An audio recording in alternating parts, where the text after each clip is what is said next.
chances to risk it all. Otherwise, you're just an inert chunk of randomly assembled molecules drifting wherever the universe blows you. Come on, everyone. Keep healthy, keep healthy. Come on, everyone.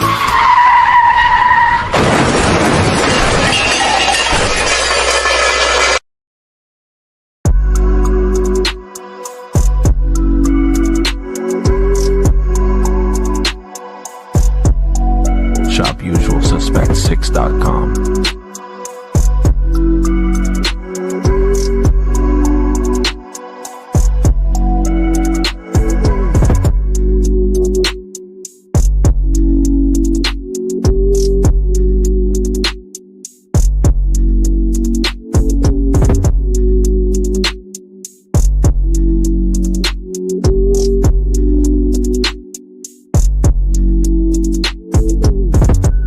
Brought to you by Usual Suspect 6. Say a couple of 100 yards down the road, I gave myself 50-50.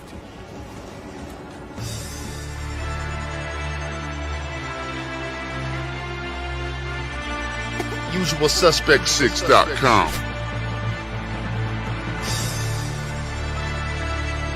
I'm tired of this, man. I'm sick of worrying about lit cars. I'm sick of worrying about the government. I can't eat. It's a usual suspect thing. Here we go. Money talk. Here comes the money. When he first hooked up, he wrote on a slip of paper, I need money. I said, shit, me too. And we started making it together after that.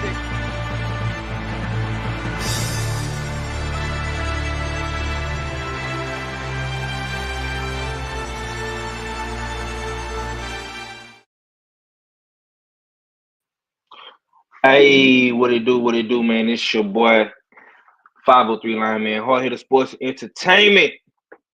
As usual, Suspect 6 Sundays. This is the recap. This is the podcast where all of the usual suspects come together on a cool Sunday fun day. And we, of course, recap the week of boxing. Fights, hot boxing topics, and all of the crazy stuff that's going down in the sport. Hot take segments, man. It's all here on Usual Suspect Sundays, man. Once again, shouts out to the chat. Shouts out to everybody that's going to come through today. I am 503 Line, Hard Hitter Sports Entertainment. And, woo, man, we got a lot to talk about today. Man.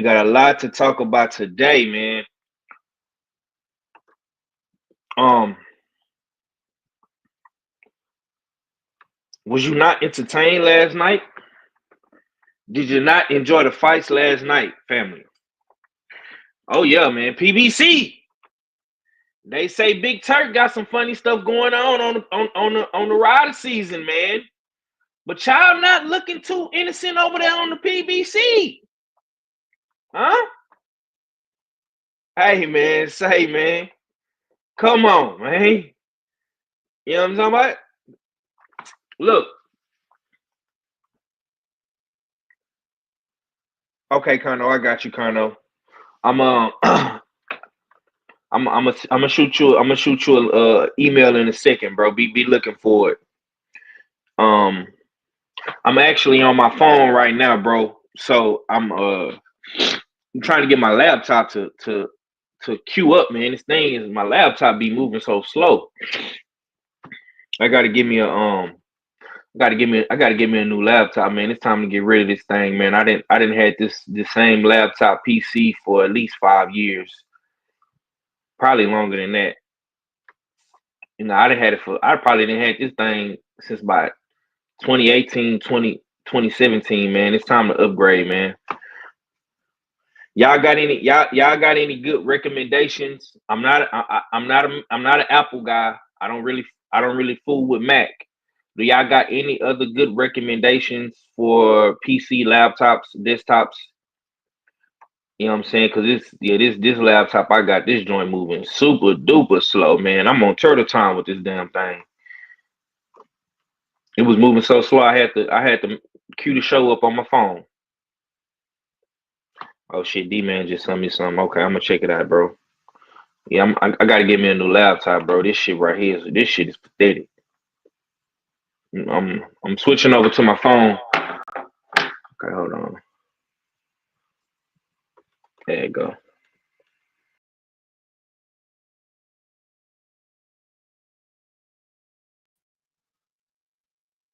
All right, there you go. Let me take this beats out real quick. Okay. Mic check. Can y'all hear me? Okay, I'm good. Yeah, send me a link to some good laptops, bro. Send me a link, man. Tay Tay says she team Apple. Okay, I'm good. Appreciate that. All right, now let me see. Real quick, y'all. Give me 1 second because I started the show on my phone. I gotta send Kano a link, and I gotta send the rest of the brothers a link. Okay, I got Kano email right here. Hey man, this thing moving so freaking slow, bro. All right, there you go. But yeah, man, we got a lot to talk about though today, man, on this Sunday, man. Apologies for the tardiness, man. I had went to go get me something to eat real quick, man. It took longer than what I expected. Okay, that go Carno right there. Let me send Cadillac Red one, even though he probably ain't gonna come so we about to get off and he on vacation. So let's see. Where's KG at? KG, Odd, and Ack. Yo. Okay. There we go. All right.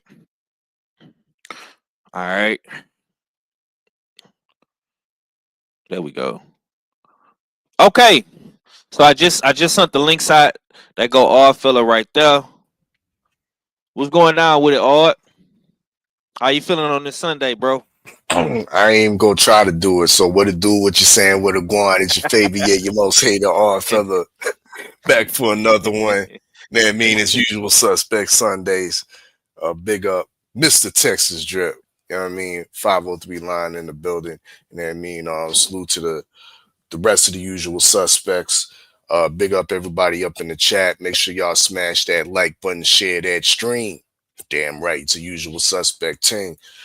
Yeah, I'm as you can hear, I'm kind of, you know what I mean, battling a cold. Yeah, battling a cold. So, you know what I mean, but I was still able, when Tank come around, when he come outside, they fight parties out there and shit. You know what I mean? Niggas start to come outside and want to watch boxing.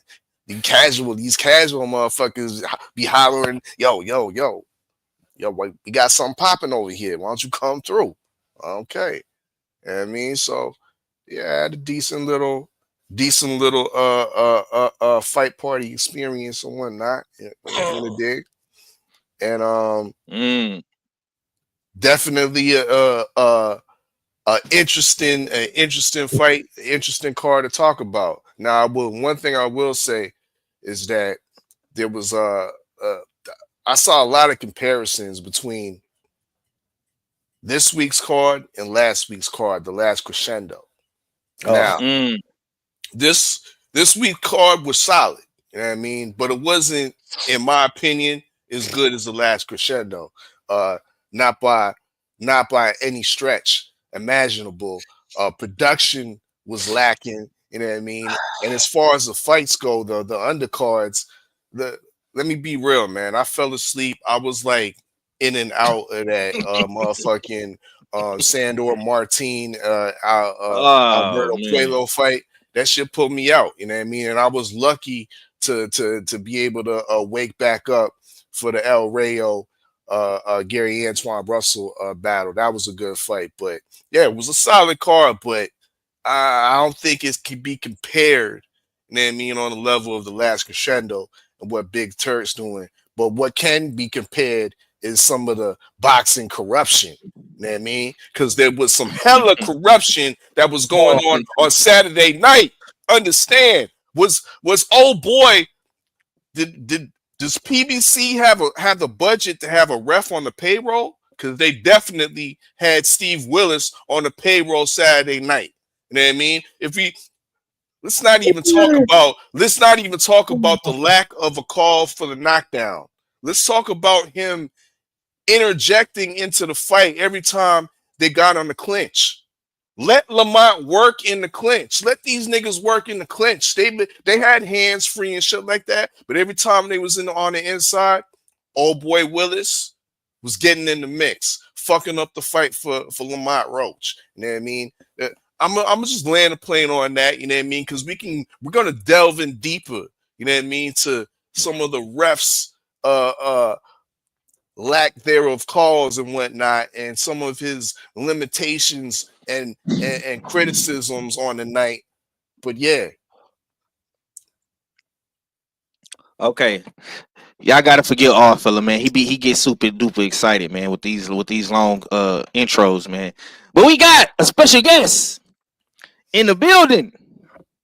He is the face of the Boricas. You understand me? I don't know if he converting to Islam or what. I don't know what my OG got going on over there, man. But he been rocking these kufis, man, and he looked pretty spiffy in them. You know what I'm saying? Salute to the OG. You know what I'm saying? Kano Loco TV in the building, man. What's going on, OG? Man, I shouldn't be really considered a guest. I'm supposed to be usual suspect number 7, but you know. But you don't fool with your young homie, man, with your young bro, man. You don't ever pull up. You pull up on the Beltway. You know what I'm saying? And you chop it up over there with them, but you don't ever come over here and mess with me though. But it's cool. I appreciate you. Hey, make sure your ass vote for the next pound for pound then, suspect number 7. Yeah. The memo's out there. The memo's been sent, nigga. I'm gonna call a timeout on our fella. Mute him. He just spoke so much already in the beginning, right? You know, first of all, I do pull up and I listen to your show. 503. I do. I don't always type because I don't like going back and forth typing with people. So I try to stay out the chat as much as possible. And I do that usually on everybody's shows, you know. Every now and again, you'll see the salute coming through. Mm-hmm. You know what I'm saying? And I keep it moving and shit. You know, second of all, fuck the last crescendo. That shit was trash. I didn't like it. Okay. I can think of for other cards that I thought was better than that shit that I fell asleep on. Tell them why you mad. Go ahead. That's why I said that. Go ahead. Yeah. So, you know, and yesterday was, you know, it was a beautiful thing yesterday because there was actually 2 cards, man. One on DAZN and then one on Prime. You know, we had the card in Puerto Rico. I hope y'all slept on that, man. But by the way, Clarissa Shields and Pat Poose was down there in Boricua country in Puerto Rico watching that card. They was in the building. You know what I'm saying? So, you know, shout out to Clarissa. Yeah, I seen that. And give us some info on that card. Did Matias win? Did Matias win, bro? Yeah, he did. I mean, I was gonna let you just go ahead and start the show, but if you want me to speak on the Matias fight, I can whenever you're ready for me to. Yeah. Speak on it, man. That's in your neck of the woods, bro. Tell us about it real quick. I mean, first of all, fella, did you get a chance to watch it? Indeed, and I was thoroughly impressed. It was an entertaining fight. I ain't gonna much lie. Okay, this is the only. I thought Matias looked sharp as he normally does look sharp until there was a point in that fight that I got really pissed with Subriel. And it was the point where it seemed like he was letting old boy off the hook, fella. It was like 3 rounds in a row where he's like... He was, but look at the state of the man's eye, bro.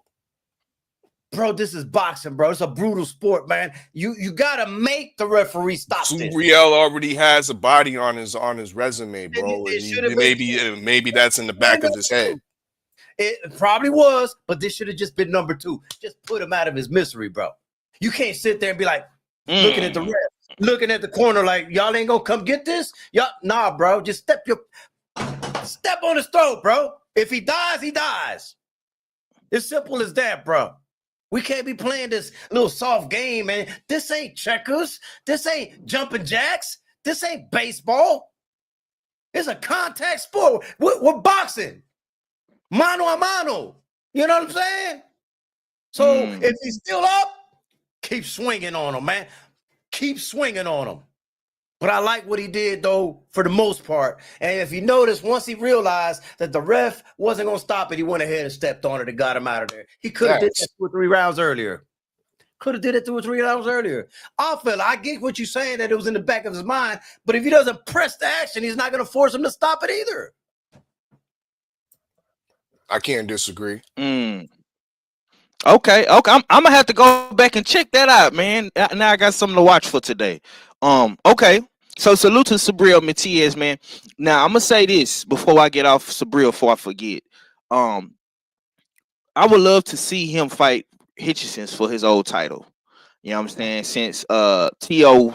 went with Barbosa, I think Hitchens and Matias will be a good fight. You know what I'm saying? But we're gonna see how that play out at 140, man. And salute to 140. Now let's go ahead and get to. No, go ahead, OG. Of course. This is very important because I think our fella knows the situation as well too, because he's probably in it like I am.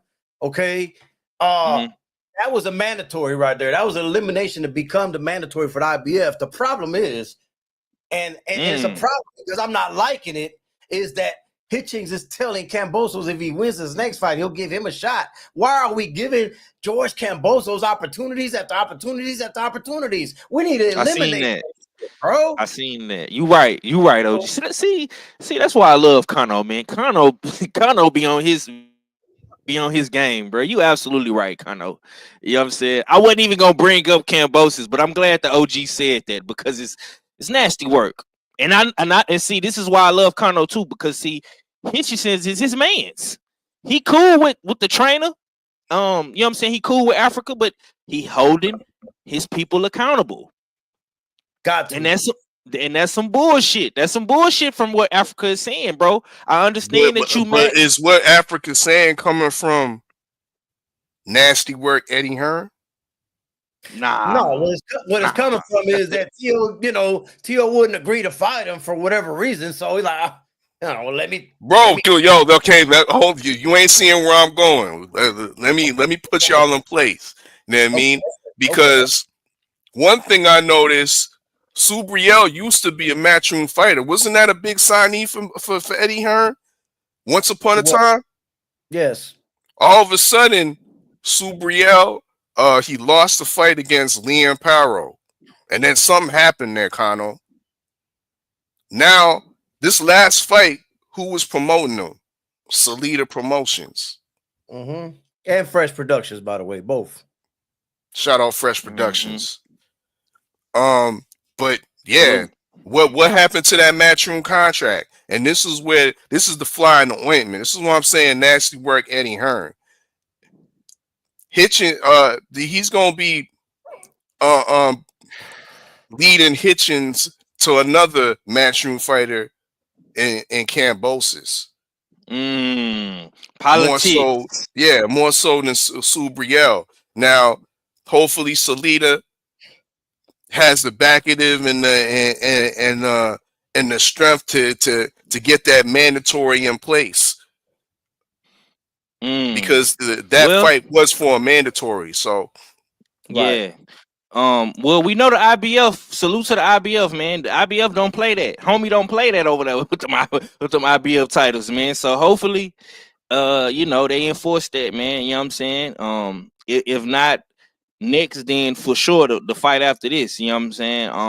I definitely want to see Africa, defend his title and make him some decent money. You know what I'm saying? He deserves it. But you get one voluntary defense from me, brother, and you got to go see Subriel, man. I think that's only fair. You know what I'm saying? But let's move it along because we know why the people are here. They want to talk about this PBC event. They want to talk about Tank, and we're gonna get into all of that. Wasn't it a great event? Wasn't it a great event? I thought it was a great event. Okay, stay right there, Colonel, because I gotta come to you first, man. Talk to me about this first fight, man. Tellis, man, and J-Rock. You know what I'm saying? I thought Tellis was gonna get him up out of there, man, but it went the full decision. the full 12, man. But he did win. You know what I'm saying? How did you feel about that fight? I mean, I've been knowing about Taylor since day one. He signed to Box Lab Promotions. He's which by the way are good friends of mine down here. They're the ones who hold these events in the Caribe Royale down in Orlando.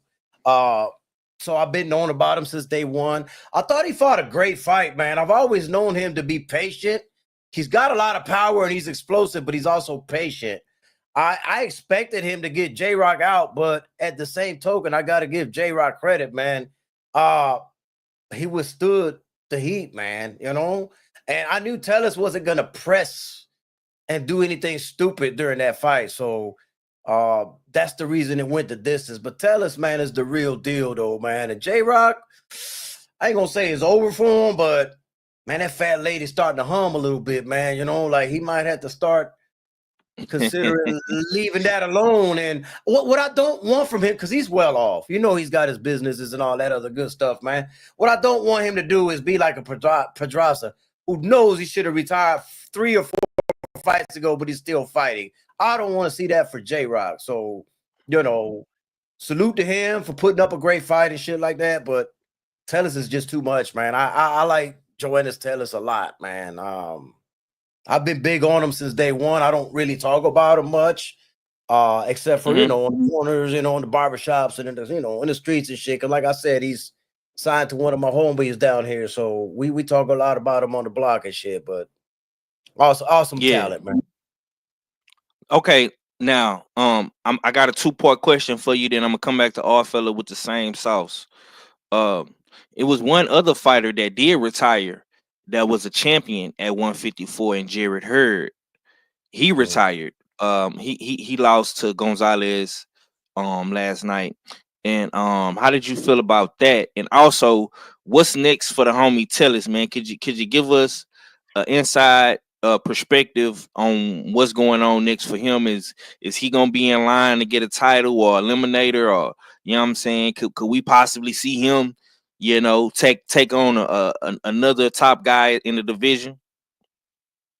All right, the first part is the Jared Hurd. I didn't watch that fight, but you got to excuse me. I was trying to watch the Puerto Rican card and this one, and my focus was over there. My homeboy Nestor Bravo took, you know, he lost his shit. He was fighting during that time, so I was watching Nestor Bravo. He lost the decision, man. Shout out to Nestor, though, man. That's still my dude, you know. He'll be back. Yeah. I get to see the Jared Hurd one.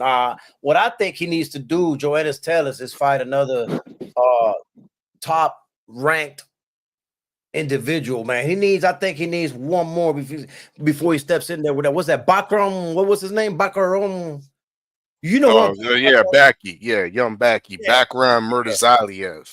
Yeah, because I think everybody's pointing towards that fight as a big possibility, an easier fight to make between those two. I think he maybe needs one more before that. But at the same time, if it's available, I'm not opposed to it. I'm here for it. Okay. Fella, man, give me your thoughts on Tellus.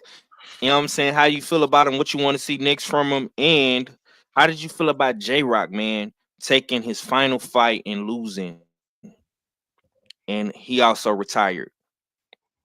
Yeah, I've been high on Tellus. He put out a nice workmanlike victory performance against J-Rock. And those are the type of fights, the type of opponents that you want to season these up and coming prospects / contenders up with. And J-Rock definitely fit the bill. And unfortunately, J-Rock can be considered somewhat of a gatekeeper. And I think Tellus has officially passed that gate. J-Rock is a former champion, a seasoned veteran, has great wins on his resume as well, but he's a bit, I would say, past his prime, past his best. And I kind of agree with the OG Kano that maybe it is time to hang it up and not go that Pedraza route where you're just steady the opponent. Being that you have a other ventures and other endeavors outside of boxing. But great win from Tellis, and I would say a decent performance from J-Rock. Many of us expected, especially me, when being high on Tellis, I expected Tellis to just outright stop J-Rock, being that J-Rock has a questionable chin at times. You know what I mean? But J-Rock showed that he can hang in there with who I perceive as could be one of the best at 154. He's going to have to continue to prove that. Maybe a guy like Brandon Adams next, or the guy that beat Brandon Adams, the Greek guy from that fights out of Houston, out of Ronnie Shields' camp, would be a good fight. A guy like Sergey Boyachuk. Yeah, no, they can't fight. They can't fight, bro. They in the same stable. That's another. You know, they both trained by. Yeah, they trained by Ronnie Shields, both of them. A guy like Boyachuk might be a interesting matchup for Tellis.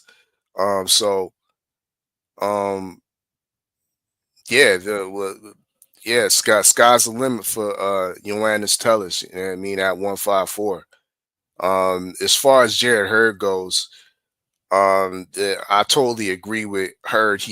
Before the fight, he said if he's not able to get a win off of this guy, off a guy of this caliber, he might as well hang it up. And he was competitive in the fight, but it wasn't the same Jarrett Hurd that we're accustomed to seeing back when he was a champion at 154. It was a guy that was just seemed to be going through the motions, and when you're just going through the motions, especially a guy that's not at the championship level, we don't even really know this guy, even though he has a high knockout rate ratio, but that's in Venezuela.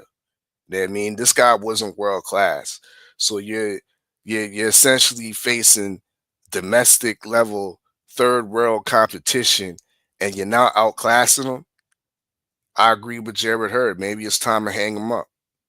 I mean, it's time to hang him up. You weren't entertaining in that fight at all to me, because I was waiting for him to put something together, and he just won it. You know what I mean? The other guy was just way more active, put his punches together, outworked Jarrett Hurd, outpunched Jarrett Hurd, and deservedly got the win.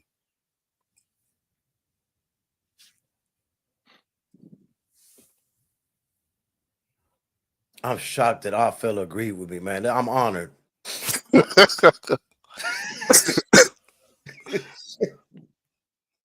Miracles do happen. Why is this shit not working, bro? Hold up. What's going on, KG?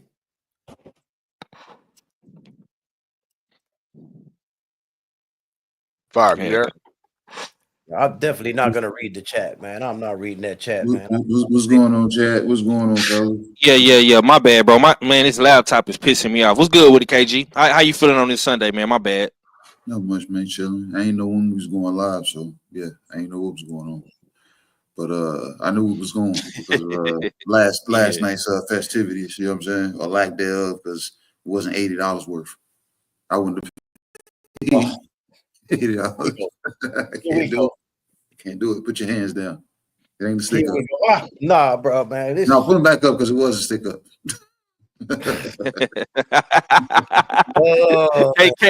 KG coming up in here with these gun bars, man. He sound like a true Virginia cat, man. He hitting us with these gun bars, man. Why you come up in here shooting, KG? I deserve it. I deserve it. I earned that one. Okay, bro. Now I know you seen this fight because me and you was going back and forth in the group chat about Jarrett Hurd 2-part question, bro. How did you feel about Jared Hurd finally hanging it up in his last fight? He lost to this Gonzalez guy. We never heard of him before. And how did you feel about the 154 fight, man? Tellus versus J Rock, man. Well, I didn't see the Tellus versus J Rock fight. I just seen bits and pieces of Oh, it. And damn. yeah, I did. You know what I'm saying? But I just like with Jerry Hurd and J Rock, these guys aren't like old, but based off of the wars that they've had in the ring, they're old.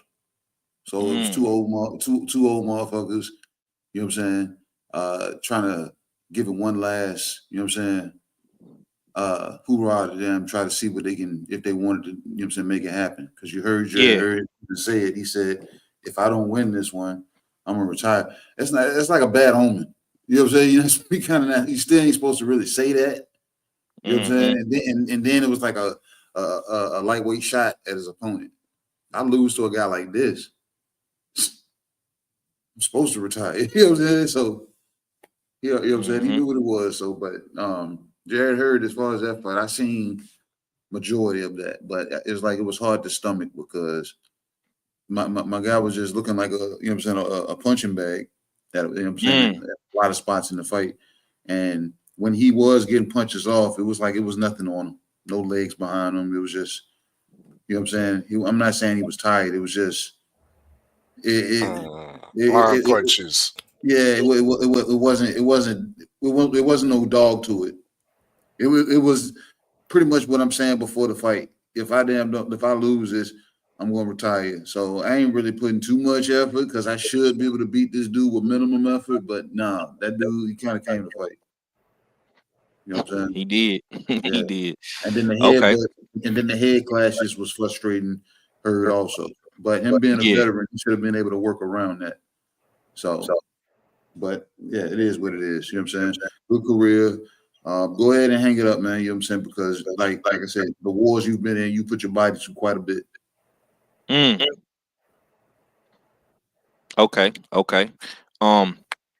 Salute to my boy Stay Ready in the building. Before I go to Stay Ready, I'm gonna get my quick little segment on the 154 in the middleweights. I like Tellus, man. Tellus is gonna be a problem. Let me mute Stay Ready because it's a little feedback. It's he gonna be a problem, bro. At the end of the day, 154 is gonna be a dangerous division. It's so many good fights and fighters at 154. I mean, we could do a whole another 4-hour show on Acting R show talking about 154. That's how deep that division is. You know what I'm saying? And with the win over J Rock, I think Tellus has put himself in a contender category on my Acting type vibes. You know what I'm saying? He definitely put himself in the contender category for sure. As far as with Jared Hurd, I'm gonna say this, man. I'm not gonna, blast Jared Hurd or anything like that, man. But honestly, bro, I'm gonna just be real, bro. You probably should have retired 2 fights ago, fam. If we just being honest, you probably should have just retired 2 fights ago, bro. You lost to another guy that we never really heard of before. That was the writing was on the wall then. That was a sign for you to get up out of here. You double back, you fight Jason Rosario on Pro Box. No disrespect to Pro Box, you know what I'm saying? But bro, you were a world champion. You were a world champion, you know what I'm saying? That was kind of a downgrade for you to go to Pro Box. Not saying that Pro Box is a bad platform or anything like that, but I feel like Pro Box is for up and coming guys trying to make a name for themselves. I feel like Pro Box is like the new Showbox from Showtime. You know what I'm saying? You're not going to see champions fighting on Showbox or former champions fighting on Showbox. You know what I'm saying? You had a draw with Jason Rosario. Then you come back in this next fight, bro, and you lose to a guy that we never heard of, fam. This is why I'm so I'm so hell bent on trying to get the fights for the fans that we need to see, bro. We still never got a chance to see you fight Charlo.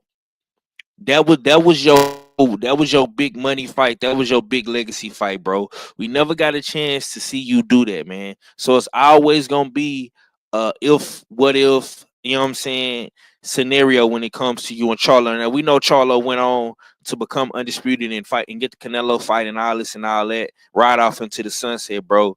And your career kind of took a hard left, you know what I'm saying? And you kind of fell from the throne, man. And when you fail, bro, you fail hard. Pause. You know what I'm saying? So I hate that for Jared Hurd, you know what I'm saying? But truth be told, man, a lot of this stuff he did, it was self-inflicted. You know what I'm saying? Um, you never really got back into your groove after you left Nesto. You know what I'm saying? After you left Nesto, you never really got back into your groove. You never really was the same fighter when you left your original trainer that made you a champion. You know what I'm saying? You tried it out with Coach K, and it was a little bit shaky. You know what I'm saying? And you didn't have Coach K in your corner last night, and it was real shaky, bro. So, you know, man, it is what it is, man. Stay ready, Matt. You know what I'm saying? I got my brother up in here. He didn't pull it up on us, man. I'm happy to have Big Bro up in here, man, because I know he been on the grind, man. Trying to get them degrees and whatnot, man. How you feel? How your Sunday going? Man, And I had to talk to us about these. Go ahead. Say what? Now I was gonna No, say, go talk to me about these fights that you seen. If you seen Jared Hurd, or tell us. Man, I had to take a break from studying. I'm over here studying for midterms Tuesday and Wednesday. But man, let me tell you something. I did not see Jerry Hurd, but I was one of the ones that picked against him against Johan Gonzalez. Nothing against Hurd, man. You said he should have retired 2 fights ago. I think he should have retired after Luis Arias. He just didn't look the same without his old coach. You know, keep changing coaches, going to Coach K. I didn't think going to Coach K was a good idea. I didn't think him changing coaches in the middle of his career just because he lost against J-Rock was a good idea. But, you know, everybody feels different about their situations. But I think he had the right coach in his corner for his style of boxing. But, you know, and I felt like he was too old to be changing styles or trying to change the way he fights. And him trying to be more slick than fighting how he was fighting, he wasn't built for that. And that's what ended his that's why his going out fights wasn't that good. And I'm glad he did retire to go ahead and focus on the trucking business, focus on your wife, focus on a new child, you know, things that he got going on, because you don't want to keep going out and looking like you're taking the punches that you have been taking your entire career, end up with CTE. That's not a good look. Also, I've been telling y'all about Yoenis Tellez for a long time. For a long time. And I actually thought he was gonna knock J-Rock out last night. J-Rock actually showed me he's still trying to prove, but Yoenis still went in there and demolished him for 12 rounds. J-Rock didn't get knocked out. First time I saw Yoenis Tellez, he was 1-0. And I met him over there at Ronnie Camp because I went over there to do an interview with Dave Morales. And we was talking to him, and man, talking to him was actually a more entertaining interview than what we did with Dave Morales. I said call him Dave Morales, but you know what I'm talking about, Dave Morale. And Yeah. But Yoenis is a cool dude, man. And watching him spar Justin Paul, though, watching him spar David Morrell, and watching him spar Shot. He actually sparred Shot that day. And watching him spar, I was like, oh, this kid got something. And yeah, he really showed me something. I said, yeah, he's gonna be something serious. I said, give him time. And they moving him faster than I thought. They moving this kid pretty fast, but yeah, he gonna be something pretty serious, man. I am not joking. I like that kid, and he is gonna be a champion. Give it time. Okay. I just hope they keep moving in the same pace. Don't push him too hard because, like you guys mentioned, 154 is that's it. Ain't nothing but dogs at 154. That's all you getting. You ain't fighting nothing less, nothing more, nothing less, nothing but dogs there. So when you go in here, you're going. This division is gonna get you ready for the glamour divisions at 160. Well, right now 168 is the glamour. Took the glamour division, the glamour shot from 160, and then you got 175 is looking good. So when he started moving up to these upper divisions, he already went through a gauntlet at 154. So yeah, he looking good, man. For sure. Okay, man. How y'all doing today? Nah, we good. Late, you know. Nah, bro. Listen, bro. You on time compared to other suspects. You know what I'm saying? I'm gonna give Ack Reacher a pass because it's his birthday weekend, so he probably celebrating with his family. But you know that Ramadan was just today. Yeah, yesterday. Right. So yeah, I'm gonna give my boy Ack a pass. He good money. You know what I'm saying? I already chopped it up with Ack. But that other guy, man, Mr. Cadillac Red, you know how he do. But yeah, Red is on vacation. He in New Orleans, so I'm not even expecting to see Red today. Yeah, for sure. Okay, look, man, we gonna skip past the Sandor Martin and Puello fight. We all seen that fight. I feel like it was some bullshit. I feel like Sandor Martin did enough to win. We'll say that for the Bellway tomorrow. I want to go ahead and get to the to the steak. Me and you got some crow to eat. Yeah, I want to get to the steak and potatoes, man. Gary Russell, El Rayo, man. We gonna go ahead and talk about that fight, but yeah, I definitely got to eat some crow on that one, man. Let's get it. I'm so tired of being fat, but I keep on eating snacks.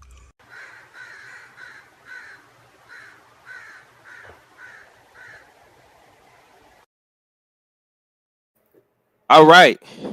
Salute to Gary Russell. Salute to Gary Russell. Yeah. Salute to Gary Russell, man. I was completely wrong. He definitely showed me. Like I said on Friday, he definitely showed me what I needed to see. And we do have a new champion, man. I mean, I feel like 140, man. 140 is getting crazy. Hella smoke at 140. But I'm gonna slide over to Kano. I want to hear what the OG got to say about this one, man. How did you feel about Gary Russell and El Rayo, man, Venezuela? It played out exactly like I predicted. It was gonna be a wipeout, whitewash. I didn't think Rayo was gonna win a round. I expected Rayo to even get stopped. I didn't think this fight on paper was even close. Did you pick Rayo?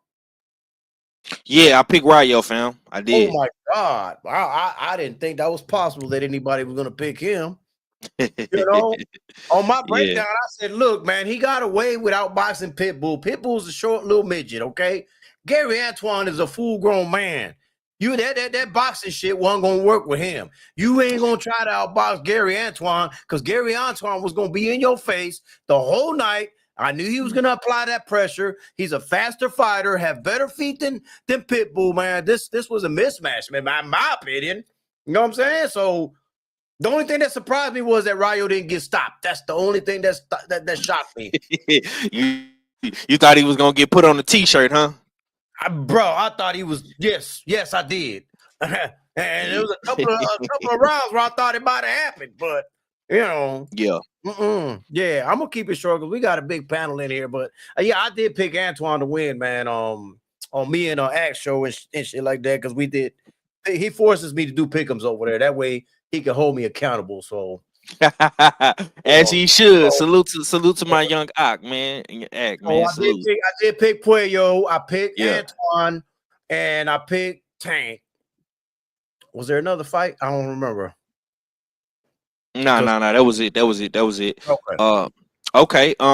We gonna slide over to KG, man. KG, what was your thoughts on El Rayo and Gary Russell? You know what I'm saying? Now you did pick Gary, you know what I'm saying? So salute to you for that one.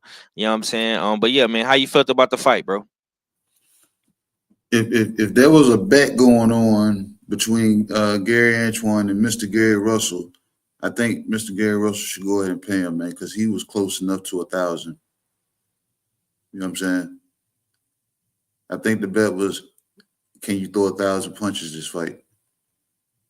And Gary Antoine said, hell yeah. He threw 957. Let's go ahead and round that up to the nearest 100 and go ahead and pay the man for the bet, man, because I didn't think he was going to be able to maintain that energy and that output for the entire fight. And he did. You know what I'm saying? So that was beyond what the Energizer Bunny does. So pay the man. Go ahead and look out for him. This man came out from round one, and he didn't allow El Rayo to box. So it wasn't like, you know what I'm saying, El Rayo wasn't going to get away with the boxing. He wasn't allowed to box because every time he just went to go take a breath, Gary Antoine was right there. He was catching him, and if anybody paid attention, I had said this to Ack earlier. I said El Rayo had success when he ran combos off backwards. You know how when you run them off forward, Kano, starting with your jab and whatever punches follow. Did you notice when he was leading with like a hook, and then he'll finish that combo off with a jab? So he'll get 4 punches off and land maybe 2 or 3, but it was in a backwards damn version of the combo. So the jab would be the last punch to get off. That's where he was finding the success. But I don't think El Rayo is used to fighting like that, especially with the pressure that Gary Antoine was applying and the way he stayed at him. So it was from the 6th round. I said, bro, can he do this? Can he maintain this? And the way damn Mr. Russell was at him, I was like, bro, that you could tell that was more than just a coach. That was a brother right there getting at him. Tells him, man, let's go get it. And he went and got it. El Rayo had no answers. There was no way to make an adjustment because when a motherfucker Velcros himself to you, it's hard to get him off of you. Yeah, man. Okay.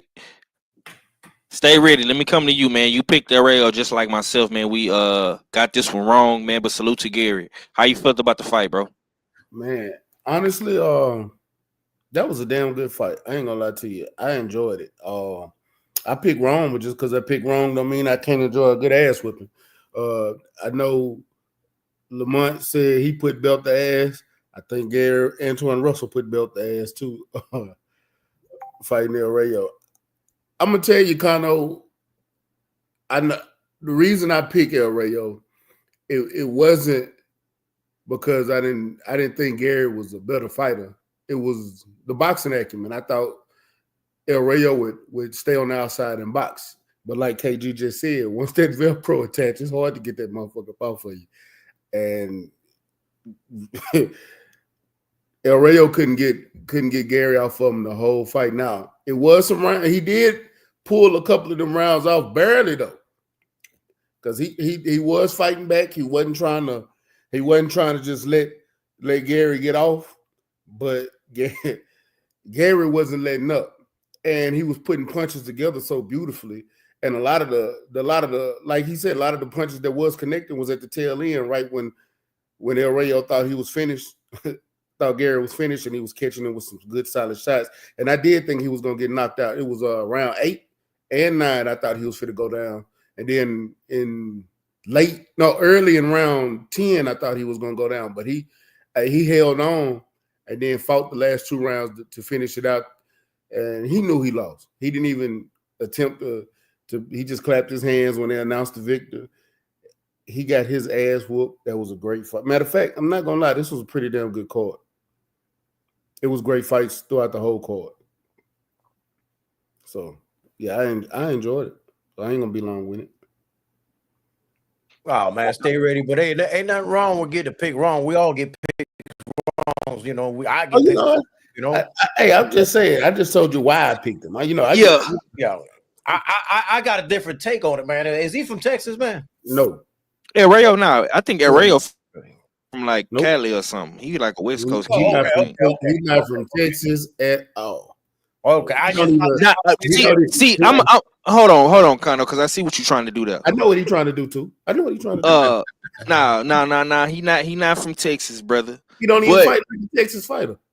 But the thing, see, this is my reason why I picked El Rayo. And like I said on Friday, it was here, KG was here. I thought El Rayo was gonna be able to outbox him like how he did Puello did to Russell. I thought El Rayo was gonna be pivoting, moving, using his feet, you know what I'm saying? Getting out of, funny situations. I know Gary Russell was gonna come and apply pressure, you know what I'm saying? If anything, Gary Russell fought like a Texas fighter because he stayed to that boy hip, you know what I'm saying? Like they was doing the Texas two-step all night. You know what I'm saying? Yeah, I honestly I just thought, Arreo was gonna outbox him, man, but Gary wasn't going. And let me go to my brother Allfella because he was also a person that picked Gary Russell to win, man. So give me your thoughts on this fight, man. A nice comeback. I was one of those ones that was critical of Gary getting a title shot coming off of a loss, but he's rebounded nicely. The gas tank was definitely there. The educated pressure was as expected, too much for El Rayo. One thing I didn't expect was El Rayo. I think actually this weight class serves El Rayo a little bit better because his punch resistance was able to stand up to the constant, frequent pressure of Gary Russell. You know what I mean? So great win for Gary Antoine Russell. And I like his attitude. He's now looking forward to avenging that loss, that split decision loss, and sewing up that unification with Alberto Puello. And yeah, like I said earlier, El Rayo, I think this weight class, even though he took an L in clinical fashion, I think this weight class serves him better. You know what I mean? He was able to stand the test of time with a perceived power puncher. This guy has most of his wins are by stoppage or KO. So he could put that feather in his cap, being that he was competitive in the fight. So yeah, that's my take. All right, man. Salute to everybody in the chat room. Salute to Marcus. Who else came through? My brother Stay Ready was in the chat. Champy was in the chat. Jose Diaz, Grease in my eye boxing talk. Oh man, this y'all already got pages dedicated to trolling Tank, bro. What we doing out here, man? All right, man. Let's go ahead and get to the stake, man. You know what I'm saying? This the reason why we here today, man. Tank Davis versus Lamont Roach, man. Ended in a gift decision for Tank, man. They scored it a draw. It was a whole lot of thumping in this fight, man. Lamont Roach came to fight. He did not back down. And we all underestimated Lamont Roach, man. I gave Lamont Roach a little bit of, credit before the fight. I even though I still picked against him, but a lot of people thought that Tank Davis was gonna steamroll Lamont, you know what I'm saying? But that did not happen. And we gonna get into it, man. But before we do that, this is for the whole entire panel and the chat and everybody that picked against Lamont Roach. I'm so tired of being fat, but I keep on eating snacks.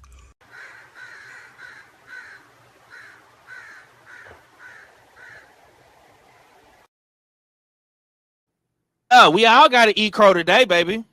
Everybody, all y'all, blacks, Puerto Ricans, Cubans, Mexicans, white people, we all got to eat crow because we ain't nobody. I didn't see nobody picking Lamont Roach. You know what I'm saying? And I didn't hear nobody say it was a draw. It's gonna be a draw. Stay Ready wasn't here. You know what I'm saying? So I don't really know how Big Bro felt about it. You know what I'm saying? And since he is here to speak on it, I'm gonna come to Stay Ready first, man. Give me your thoughts, man. Lamont Roach versus Tank Davis, man. I know you got a bunch of phone calls and a bunch of texts. I know the homies in the city, and you know My phone was lit the all the night. fan was the phone. I know the phone was jumping last night. So yeah, man, talk to me. How you But felt about this fight, bro? I couldn't even watch the fight because I kept getting calls and hey, what you got? What you scored, man? I had it. I'm not gonna lie to you, and this is me personally, and don't give a damn what nobody else say. From the first 4 rounds was Lamont.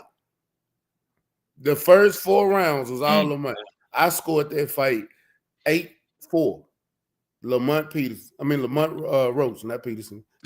Yeah. He said Lamont Peterson. Lamont Roach. I picked Tank to win this fight. I had money on Tank winning this fight. I lost money. Well, I would have lost money, but I even told my partner, Lamont was robbed. Was it close enough to? They had close rounds. They had close rounds that could have went either way. Lamont was pushing the pressure the whole. He was pushing the pace the whole fight.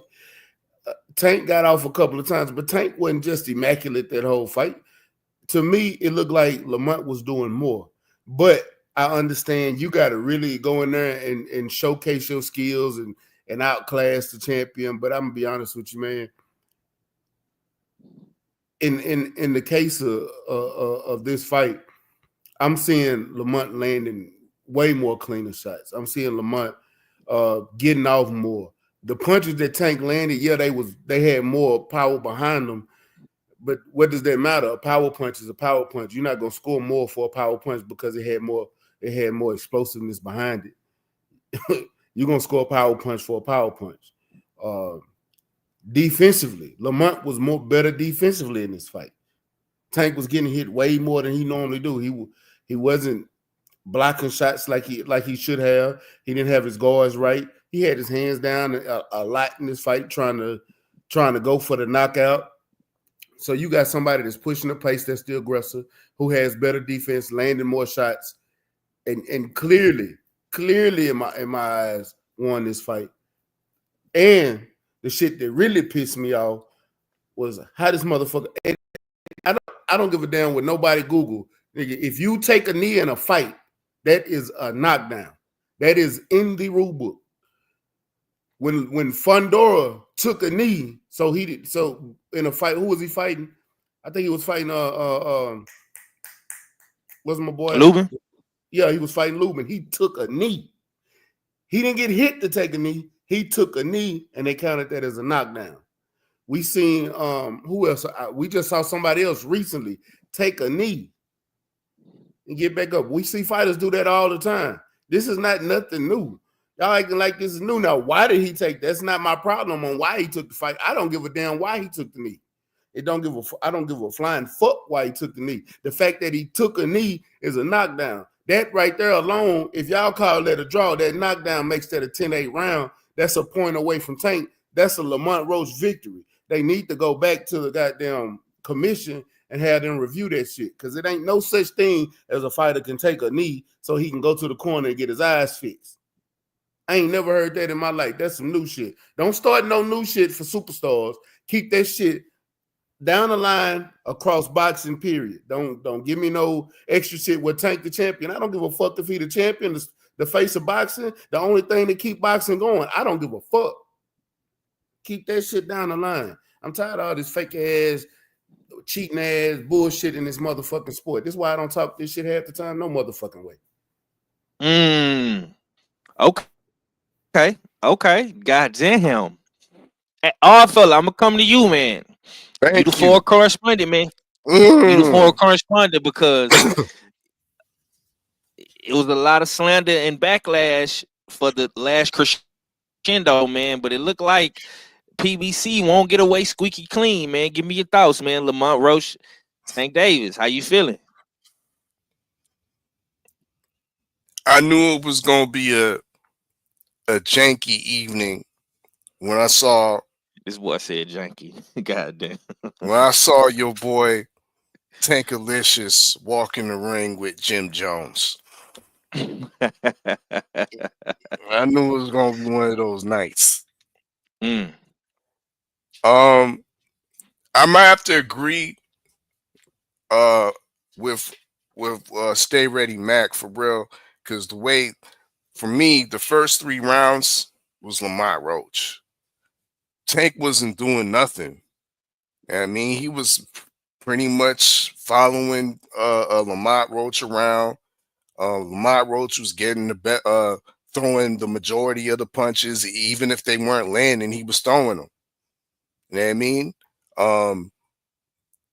And you can't listen to the commentators because the commentators was obviously pro Gervonta Davis. You know what I mean? So they was exaggerating and highlighting the punches that Davis was getting off and not highlighting what Roach was doing. So in my opinion, those the first 3 rounds were clearly Roach. You could argue that as the fight went on, there was some swing rounds, there was some close rounds, but to me, Roach had not only a pound for pound talent in Tankalicious, but he also had to fight an unexpected opponent in the ring, and that was Steve Willis, if I'm getting his name correct, the bug-eyed ref. Yeah, you know what I mean? Because before he made his egregious mistake, he was making mistakes before that. He was fucking up the fight, bro. Now, in boxing, there is such thing as infighting. Oh shit. Fighting in the clinch. And every time the fight came on the inside, Steve Willis was there to save Tank. Save Tank from any further work that Roach was about to put in. You know what I mean? So not only was he fighting Tank, he was fighting this bug-eyed ref as well. How you don't call a man taking the knee? Taking the knee Okay, to hold shield himself from on. further punishment, Five. Hold on. Let me stop you right there. So I want to read this tweet that Tank just put out. He says that they took the fight from me and made it a draw because I did that bullshit knee. But I landed the most punches in the fight. He didn't even hit me with a punch when I took the knee. I get it though. I shouldn't have did that, but that hair grease was burning my eyes. Yeah. Hey, that's unprecedented. That has to be the most zestiest excuse for taking the knee we've ever heard in the history of boxing. Cause the hair grease was burning your eye. Okay, cool. You took the knee. You should have got counted. The referee should have counted. But here's the next piece of corruption.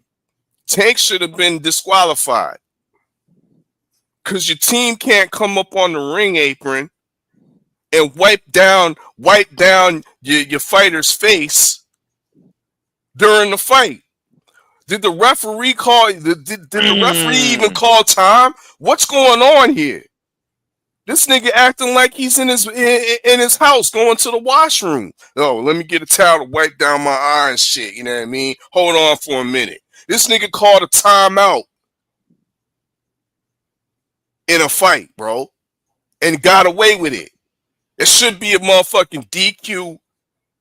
We should have a new champion at 135 in Lamont Roach. Simple as that. Simple as that. The team was up on the ring apron and aided and assisted in wiping down his eye. And it's not like the substance came from the opposing team. Tank did it to himself. Yeah. That scalp grease, that toxic scalp grease, that's on you, my nigga. That's on you. Yeah. Stay ready. You was trying to say something, bro? No, I was just gonna say they didn't even give him a 10-8 round for that, so that ain't why. I just seen the judge's scorecard. I just seen the group text. Yeah, man. Yeah, bro. This shit is weird. Before I go to Kano and KG, D-Man sent me something very, very interesting. Let me go to the messages real quick. I'm not gonna screen share it, you know what I'm saying, because I don't want to, put this girl face out there, bro. But allegedly, man, Tank fans are trying to locate the girl who did his hair, and they're trying to pull up on her, bro. This is nasty work out here, man.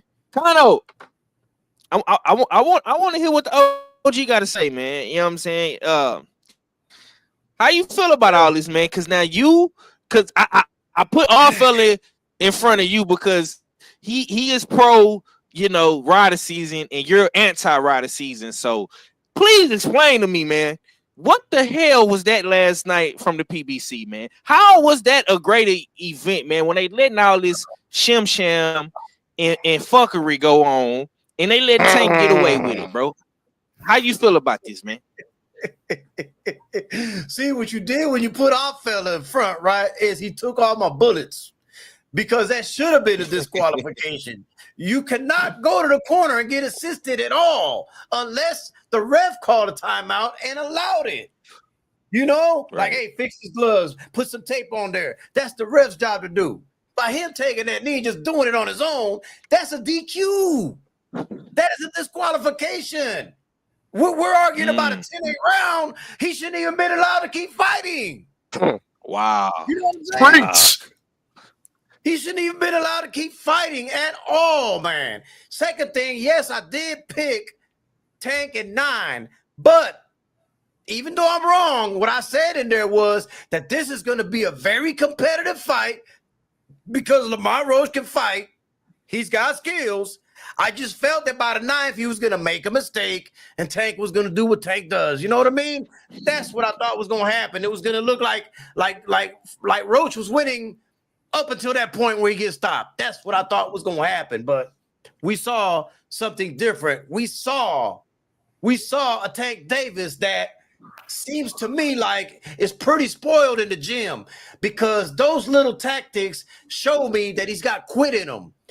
It's a telltale that he does a lot of these little things in sparring. He'll stop whatever things ain't going his way. Man, I need a break. I need to call a timeout. He looked like he was sparring. That's what he looked like. And I think that a lot of people call him out for that reason, because a lot of these people that be in that gym with him see that he quits sometimes in that gym. And I saw some quit in Tank last night. When he got clipped, and he got clipped multiple times. He even got buckled and buzzed once. Bro, that energy wasn't there no more for Tank, bro. He got quit in him. And he got away with one. Period. This ain't about rider season or none of this shit. This is just boxing here. That was some cool shit. We saw some hole in them last night, my nigga. We saw some hole in them for real. Okay. Takano say it was just boxing. This ain't got nothing to do with rider season. This ain't got nothing to do with that, man. So the guy who's about to speak next, man, he knows his boxing through and through. You know what I'm saying? The good doctor. I want to switch it up with you, man. Tell me what did Lamont Roach do that made him, excel in this fight, and what did Tank Davis do to make him look so bad in this fight? Talk to me, KG. Arnold hit it on the head when he said Tank spoiled. All that talking to spectators watching, the referee in the ring, his opponent, his corner, all these side conversations, all these hold on, you know what I'm saying? I'm just doing this, you know what I'm saying? All of that stuff. That stuff comes from the gym. You remember when everybody was talking about Shakur arguing with his granddad in the corner and everything like that? That's goes on in the gym. You know what I'm saying? That's stuff that's groomed in the gym. So that's why I don't beat nobody up. But when you see that stuff and it makes it to the ring, yeah, that's why we can't do some things like that. That's what that showed. But as far as Lamont Roach, you know what he showed? He showed What's that? that the same dude that he grew up with and seen in the gyms, that him and Barry Hunter, you know what I'm saying, that him and Tank had trained, you know what I'm saying, under Barry Hunter and his dad, and you know what I'm saying, Coach Cal, Coach Kenny, everybody that's been, you know what I'm saying, around ever since they were kids. Lamont Roach had the mind of an elephant. He remembered all of it and saw that Tank was the same person that he remembered growing up. He was just an adult form, and he has a bit of punching power. You know what I'm saying? So I believe they sparred enough and been around each other enough that a lot of things have been able to be registered. So when it started with the press conference and Tank was trying to, you know what I'm saying, trying to punk him and it wasn't working, you know what I'm saying? Because that's how I know DC cats to be. You know what I'm saying? Whether they're about it or not. You're going to hear them motherfuckers say it and you're going to kind of feel it. You're going to be like, is he really about this? You know what I'm saying? But in this case, Tank knows who Lamont is. So that's why we didn't get him trying to big boy, you know what I'm saying, Lamont like he does everybody else. He couldn't do it. So that was the first check off. Then we get into the actual fight, and he tried to do the same thing there. You know what I'm saying? Because we already know, you know what I'm saying, how fights go. Guys are usually, you know what I'm saying, up first, like he said it. Tank said it. You're a front runner. You're a front runner. The thing is, Lamont chose patience when it came to this fight. Y'all saw that it was a lot of exchanges he could have got into, but he stayed his distance. If y'all was backstage, I was saying it. I was like, bro, he's working the mid-range. He's staying where he is. And Tank is scared to kind of throw because Tank wants you to come past that mid-range point so he can go ahead and try to sting you.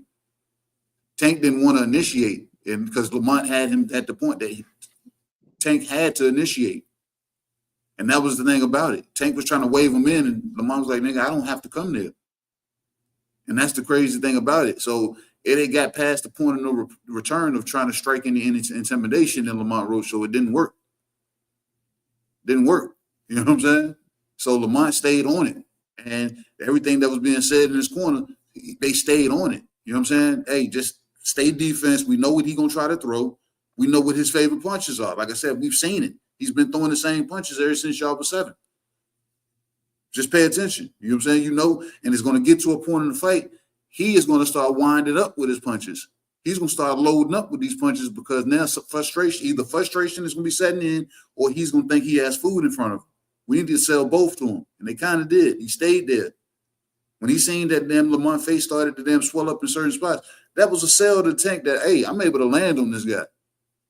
But it was a good sell because, like I said, he stayed the course, played the defense. His defense was on point. Defense was on point, and you give me a shot, I'm giving one back. That's old school. Give a shot, take a shot. But the thing is, Tank thought he was going to break him down, and Lamont was like, nah, bro. Every time you give me one, I'm going to make sure I give you one back. Tank couldn't take him coming back. Like Connell said, we started seeing Tank break down. We started seeing it because he couldn't punk him. The intimidation wasn't there. So I take that. I take this crow and I eat it with pride, bro, because Lamont damn proved me wrong. Because I figured he was going to break him down and hit him with the punches that stick. But Lamont knows those punches. He's seen those punches, and I don't think Tank throws them any different. So he knows those punches. So as they came, he knew how to take the steam off of them. So it just, you know what I'm saying? Yeah, so Lamont just stayed the course. That's, like I said, that's mental. You know what I'm saying? That's a mental damn test right there. How do I stay the course? I know I can get into exchanges, and I know it's dangerous that this dude can load up and catch me with some stuff. Tank was being dirty also. He was throwing some low shots. Steve Willis, like I said, the way I've known Steve Willis to be up in the fight, on the fight, you know what I'm saying, up close and personal, I didn't see that same guy. Because if that was the same guy, he would have caught some of those low blows that Tank was trying to throw. He was trying to throw him off the hip. He was trying to freeze that back leg up that Coach Kenny said he drags. Oh, yeah, I seen that. But that's why I said, Steve Willis was on the payroll. Had to be, man, because he wasn't up close and personal in the fight like he always is. That was the thing Right. that threw me off. I was like, bro, I don't see Steve like I used to, and he ain't even making the faces. You get what I'm saying? Mm-hmm.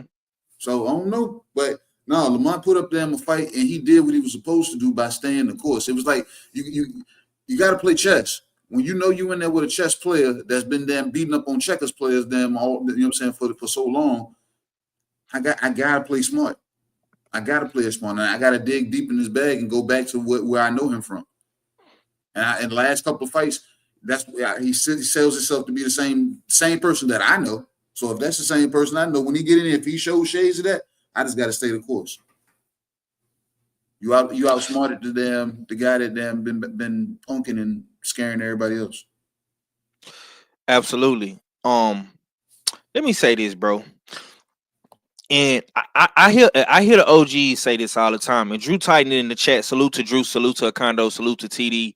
Salute to Marcus. Salute to everybody, man. Y'all smash the like button, man. Usual Suspect Sundays, man.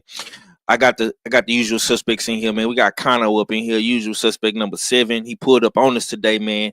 I appreciate Kano for coming through. We got Stay Ready up in the building, man. I appreciate my brother for coming through. I know what he got on his plate right now. Look, at the end of the day, man, we had a conversation Friday, and I hear Drew say this shit all the time, bro. Documentation beats conversation, bro. I said this, man. I said this. Now I'm gonna play this video. You know what I'm saying? And I said this, and I want to reiterate this, man. I just feel like Lamont and them got some shit in their arsenal that we ain't seen yet, due to the prior history of them fighting Tank. You know what I'm saying? And I know it was a long time ago, but and this is what I do believe. I believe that Lamont is not gonna be. He's not gonna have that fear factor. Lamont Roach was not scared, bro, and I think that played in his favor. He was not scared, like the homie was just saying, bro. He stood right in the pocket with Tank, bro. He stood right in the pocket, mid range. He was in the blender with Tank the whole fight. He didn't get on his bicycle. He didn't run. He wasn't on his toes bouncing. He was flat footed in the pocket. You know what I'm saying? Philly shell, blocking, parrying, pivoting. He was right in mid-range the whole fight. He was right in position to counter anything Tank do. Tank throw a left hand, he blocking it. Tank go to the body shot, blocking it. You know what I'm saying? Tank throw a hook, weave, pivot, right hand right in his face, bro. Lamont fought a hell of a fight. I'ma just be real. And I'm watching the fight last night with the homies. I'm arguing back and forth with the homies. I'm telling them, bro, I'm like, look, Tank is losing, bro. Tank really didn't start throwing punches till like the 5th round, bro. I don't understand how these judges gave Tank any of the first rounds. I don't understand it. And to put the icing on the cake, bro, what happened in the 9th round was egregious. I've never seen a fighter be able to call timeout, have his cornerman jump on the motherfucking ring and wipe their eyes. Never have I seen no shit like that before. And I've been watching boxing for at least 20 plus years. I never seen it. But I have seen fighters fight through injuries. I have seen fighters fight through cuts, bleeding in their face. I mean, hell, we just seen that shit a couple fights ago with Beterbiev when he got his head split open. We seen that shit with Badu Jack. We seen it with Serrano. And if Tank says that he's so great, he got more skill set than Floyd Mayweather and all this and all that, and he's the most skilled fighter. Hey, man, the skilled fighters fight through adversity, bro. I seen Floyd Mayweather get his teeth knocked out and keep fighting. And if we really want to go old school, I seen Muhammad Ali fight Sonny Liston for a whole round, blinded, couldn't see. The man had some type of poison or pepper or something in his motherfucking eye. The man could not see for a whole round, bro. And fought Sonny Liston like that. Told his corner man he can't see. The corner man say, hey man, you got to go out there and don't get hit. Survive. Ali did that. And this is why I don't get mad when OGs like Kano and Drew and Stormy and all these OGs say what they be saying. That this era of boxing is soft. It's trash. Shit like that. The shit that Tank Davis pulled last night, bro, that shit was trash, bro. All these Tank Davis fans, y'all can't be mad for the onslaught, for the attack that y'all finna receive from Tank. Because guess what? When other people lose and other people look bad in fights, Tank be the first one on the internet with something to say. Devin Haney looked bad, he got something to say. We just seen last week Shakur Stevenson did a phenomenal job. It's not Shakur Stevenson's fault that he had to fight a dude on a couple days' notice. That wasn't his fault. Tank got something to say about that. Week before that, we seen Keyshawn Davis knock out Baranchek. Oh, Baranchek is trash. Let Tank and his fans tell it. You clown Devin Haney for months, losing to Ryan Garcia. By the way, Ryan Garcia cheated, got caught with steroids in his system. You don't care. You still bash Devin Haney. So all you Tank Davis fans, all y'all dudes that's on this internet that's hiding and don't got nothing to say, y'all finna have to sit here and take that. No Diddy. Yeah, y'all finna have to take this, brother. Salute to Lamont Roach, man. I can't say this enough, man. Salute to you, bro. A question for the panel. How many 10-8 rounds did y'all give Tank? Because I can tell you it was another round they should have counted as a knockdown that they didn't when he grabbed the ropes when he was falling back. I know y'all saw it. I wasn't the only one that saw that. Yeah, I remember that. He grabbed the hell out of them ropes. I saw that. He got hurt multiple times, bro. Got hurt multiple times. This was a cherry pick gone wrong. And I was telling the brothers Friday, I'm like, man, I don't know, man. Lamont might do some shit we ain't never seen before, man. And I was right, bro. I'm not trying to toot my own horn. I picked wrong, but man, Lamont did prove me right in some aspects of what I was saying, man. Like this was crazy. But let's get into some usual suspects. I got a go little ahead, bit kind of what you say. So, man, I was saying I got a little bit more out of it too, man. What I got out of it is the Lamont needs to stay at 134.5. I didn't think he was going to do it at 135, but that weight actually did him well. He needs not to even bother 130. Stay right there. That's where you're strongest, my man. Stay Agreed. there. Agreed. Yeah, he did look good at 135. I ain't gonna lie to you. I agree with you. Yep. Okay. Let me ask this real quick though. Go ahead. Was it more Tank carrying Lamont Roach, or did Lamont Roach put down a blueprint on how to defeat Tank? The blueprint was don't fight scared. Simple. Yeah. I was gonna say Thank you. Somebody had to say it. Thank you, Kano. I think it was already there. Yeah, he didn't give a blueprint. It was no blueprint. What he did was he went in there not intimidated. So he knocked the kink off the armor. So now he's showing everybody, nigga, y'all stop being scared of this nigga. He's still human. It was no blueprint because we seen Tank get beat up before. He just get that knockout. We saw Tank get beat up. Gamboa was giving Tank the business. We seen Leo Santa Cruz, Barrios, Leo Santa, Pendraza. Pendraza was giving him the business before he knocked him out.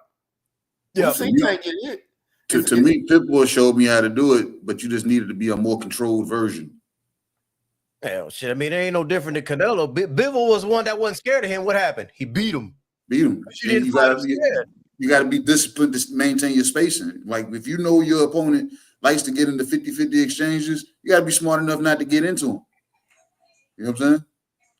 So that's what Canelo look for. That's what that's what Tate try to bait you. He try to bait you to then put you, you know what I'm saying, to get you out there. He try to pick up on the he try to set traps and try to bait you, but Lamont Roach never allowed him to bait him into making himself vulnerable for certain punches to land. Right. Yeah, Roach took his heart. Roach took his heart because when Tank did land some nasty shit on him, and Roach put his hands down and just looked at him. Yeah. That took his heart right there, bro. Done. Look, man. I think it was like in the 7th and 8th round, bro. When Tank was already warmed up, he downloaded the data and he hit Lamont Roach with I think a left hand, bro. And Lamont Roach didn't go nowhere. He was right there in the man's face. That snatched the soul and the confidence from Tank. He knew right then and now, oh shit, man, this dude ain't bullshitting. He right here, bro. And I said this shit Friday, fellas. You cannot fight Tank Davis scared, bro. You can't come in there scared, bro. That when they call him mini Mike Tyson, they call him Mike Tyson for a reason. A little bit of Mike is in Tank because he has dudes mentally defeated already before they get in the ring. Because guess what? If you at home and you know you got to fight this man, bro, and you on your phone, you watching film on Tank, you and your team watching film on Tank, and he punching dudes, he landing all these devastating shots. You're looking at all these highlights, these reels, all these clips on the internet. That shit sinks in your mind. And you saying, man, bro, I can't get hit with that. Man, bro, I wonder if he hit me with that body shot. Will I fold? Lamont was not fazed by any of that shit. He was not scared of the body shots. He was not scared of the left hand. He was not scared of none of that, bro. He went in there and he took Tank Davis' best shots, body and head, and he was game. You know what I'm saying? I don't think that Tank carried him. You know what I'm saying? I just think Tank did. Listen, Tank don't have no plan B. Tank don't have no adjustments, bro. His plan is to go up and down, lose rounds, and track you down and knock you out. That's the game plan from Tank. It's no other game plan from Tank. And then when Barry Hunter was in the corner, I don't know if people seen this, but when he was in the corner, Barry Hunter and Calvin them trying to give him instructions, he arguing with them. I know y'all seen that, bro. He going back and forth with Barry Hunter. I seen at one point Calvin took over the corner. Hey, because old boy Lamont gave him nothing to download. That's Tank's game. He liked to download in them first rounds. Lamont wasn't giving him much download. He gave him a download. The download was, I ain't going nowhere. I'm right here, motherfucker. We good. Let's go. Exactly, bro. Exactly, man. Okay, let me play this video, man. This is what Keyshawn Davis had to say, and we're gonna get into some future fights at 135. Let's talk. I don't got about too much to say. The fight just said it all. I don't got too much to say. Just know it's a different conversation now when you add the businessman versus Gervonta. It's a different conversation. Because I'm punching, Sean. That's number one. I'm punching. Either one of them guys is. I fought with Lamont though. You know what I'm saying? But either one of them guys is getting. I'm knocking them out. Word. I'm knocking them out. I'm not even playing. I'm knocking them out. Counter him. He countered him crazy. They countered each other, but Lamont. I feel like Lamont won. Let's start there too. I feel like Lamont definitely won. All right, G. I feel like Lamont Roach won. I definitely feel like Lamont Roach won. But a draw, like, it is what it is type shit, you know? KG, I want to come to you, man. This your Virginia native, man. Now, since everybody has seen the fight. Do you think these fighters have an extra boost to confidence going into the ring with Tank Davis, man? And how do you feel about what Keyshawn said? I don't think it's an extra boost of confidence. It's now, nigga, you just got chopped down a peg. So all that shit you was talking, like you said earlier about the tweets on X that he be putting up, bro, you look like us now, or you look like the way you said we look. So what we doing now? You know what I'm saying? So because I think Keyshawn was confident the whole time, you know what I'm saying, through and through, regardless of what anybody said. Like when he was on Gillian Wallow, Clarissa said he wasn't ready yet because he needed more experience. It didn't matter. You know what I'm saying? Keyshawn already in his mind. I want, you know what I'm saying, the best. And based off of what he saw in that fight, and based off of what we've seen him showcase, based off of, you know what I'm saying, being the age that he is and having patience, he feels he could do what he saw in that fight. But he knows he has more so of a closeout mentality. So he's going to look to close the show. So if he would have had Tank hurt in any aspect, whether it was body, whether it was something in his eye or whatever, I think Keyshawn would have been looking to go in for the kill. And I think that'd be the young man in him that would have been doing that. And, you know what I'm saying, Lamont being more so, you know what I'm saying, a savvy veteran, that he took the higher ground and said, you know what, let me take this course and just damn beat him at his own game and keep him at bay where he can't intimidate me. I don't think Keyshawn is going to be intimidated, because that kid, he's going to come in with a chip on his shoulder. It may be a curse, but it might be a gift if he can, you know what I'm saying, take notes from what he saw Lamont do to Tank. So what he saw now, yeah, the conversation changes, because you talk real greasy about me. Real greasy. You told me I wasn't this. You told me I wasn't that. You know what I'm saying? So what's up now? Champ? You know what I'm saying? Yeah. So it's more so what's up now. Tank just made the target bigger on him, and all his damn trying to talk people out of what you done, what you did, what you this, what you that. The room just got smaller on him now. You know what I'm saying? Motherfuckers be like, we don't believe you. You need more people. Because fans, damn, you know what I'm saying, are fickle now. I want to see what this week looks like, man, with all the damn tankomaniacs. I want to see how they really respond to this.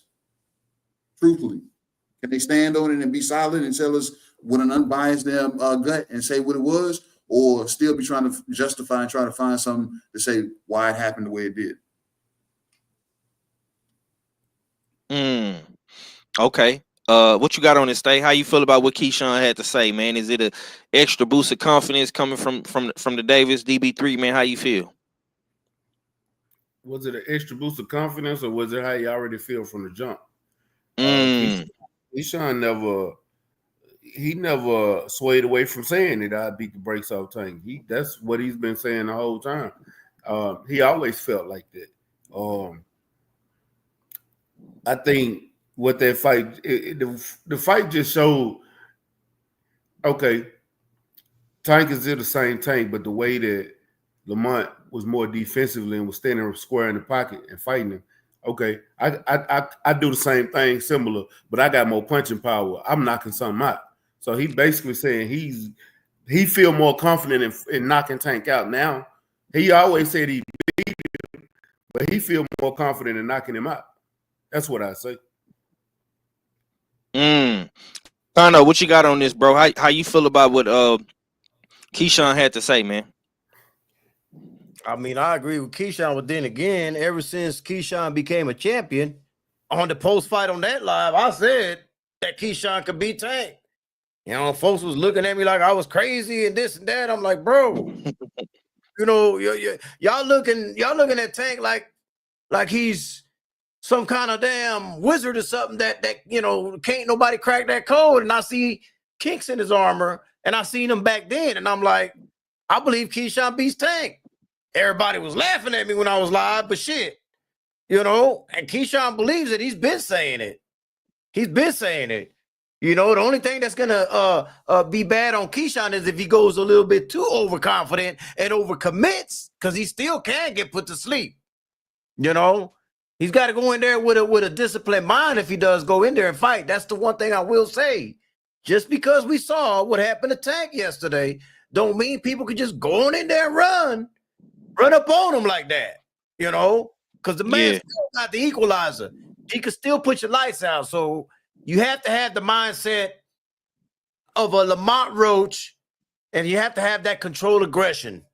Now, I do agree that Keyshawn hits harder, so I do believe that if he does clip him like with that right hand that Lamont caught him with, I think Keyshawn would have followed up, man. I don't know why Lamont didn't follow up when he could have and it was open, but that was a missed opportunity right there, man. I think if he goes back and watch film, he's gonna kick his ass.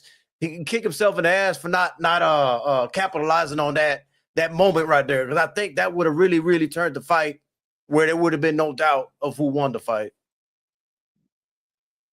Okay. Salute to the homie KP from KC5, man. He say Tank should have been fought them guys. He waited too long now. He gonna be hunted down. All fella, man, is the hunt on for Tank Davis? And how do you feel about what Keyshawn Davis had to say? Keyshawn Davis had to say. Yeah, I think it's a boost of confidence for Keyshawn. Because what we saw in that fight and what Lamont Roach was able to do, I think Keyshawn can easily replicate, and then even go beyond that with his power, with his aggression. Because one thing I don't think has been said is the blueprint to beating Tank. It's not only not being scared of him, it's being able to bully the bully. And I think Keyshawn Davis is definitely capable of bullying the bully. So yeah, that's a extra piece of confidence. I think after seeing that fight, he's a bigger, more powerful opponent, and yeah, I would love to see it. Just as well as Shakur Stevenson, and we'll see how it goes. But we got to see these fights. You know what I mean? These fights got to happen, and it almost seems like it's more likely to happen or closer to happening because of what happened Saturday. There's a bit of embarrassment. There's a huge fallout going on the Tank side. Where is he being backed into a corner where he's going to have to fight his contemporaries? We shall see. Okay. I want to come to Kano. I know Kano got to get up out of here, man. I appreciate you for coming through, Kano. I got one last question for you, man. The word robbery is probably one of the most overused terms in boxing, man. I gotta ask you this, Kano. Was Lamont Roach robbed last night? Do you feel like Lamont Roach won the fight? Give me your closing thoughts on that, man. Was this a robbery? Was this a gift? I mean, what's the correct word for us to use based off what we saw last night, man? I mean, the only people that even half of the Tank fans feel that he lost the fight. This is clearly a robbery, man. There's no other way to sugarcoat this shit, man. Like, bro, like stay ready, and the rest of these folks in here said first 4 or 5 rounds he didn't do nothing, and then the back half, you know, let's not act like Lamont Roach wasn't putting in some work.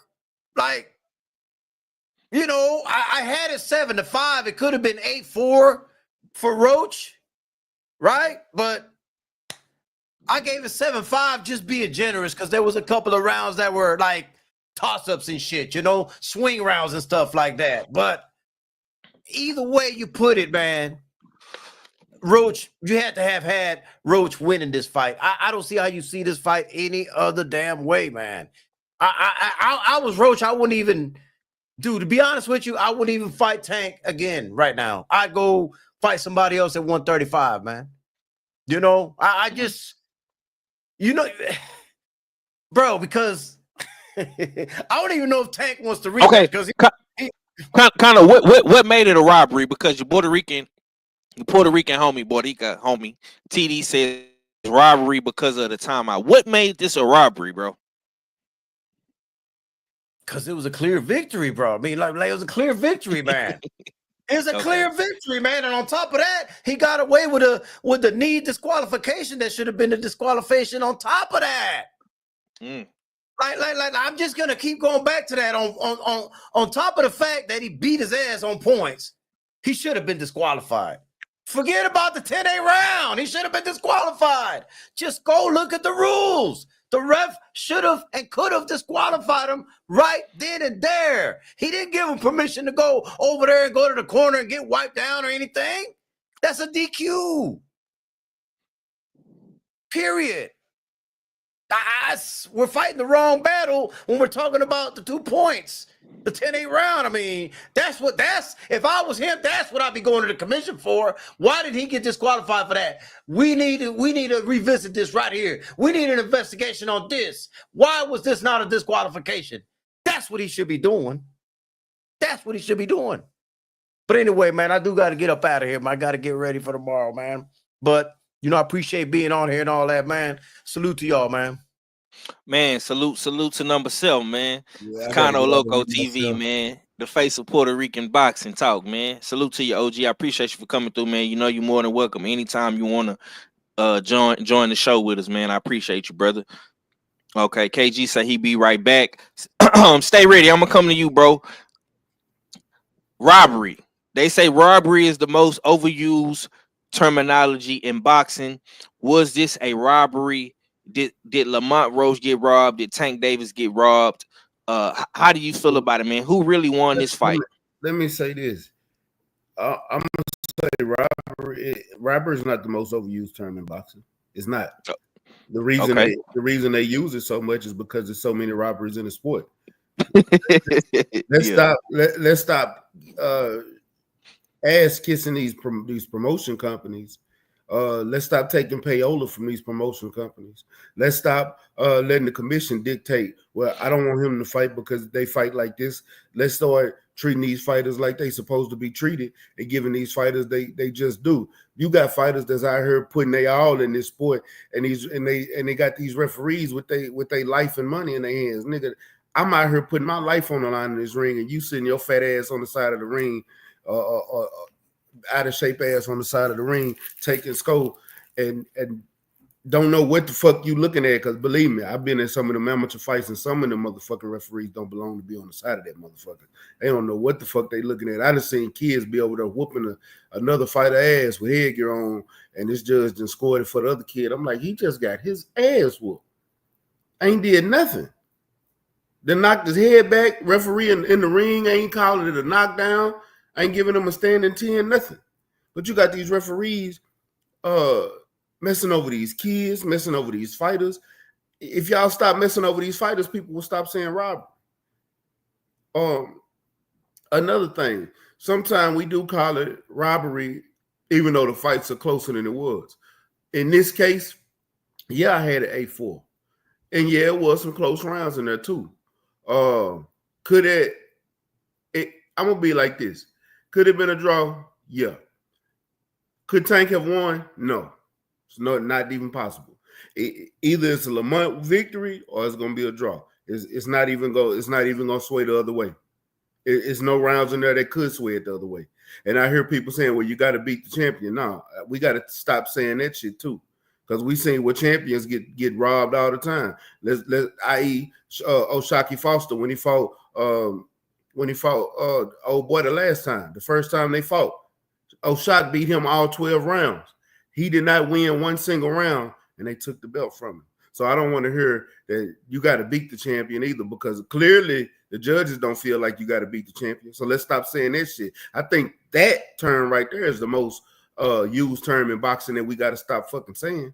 Yeah, cause say CITD. We got to stop saying that shit. That's the most overused term, because I get tired of hearing where you got to beat the champion. No, nigga, he beat the champion, but y'all want to sit here and act like this is something spectacular that just happened. No, he beat the goddamn champion. Give him his credit. Give credit what credit is due and stop fucking over these fighters, period.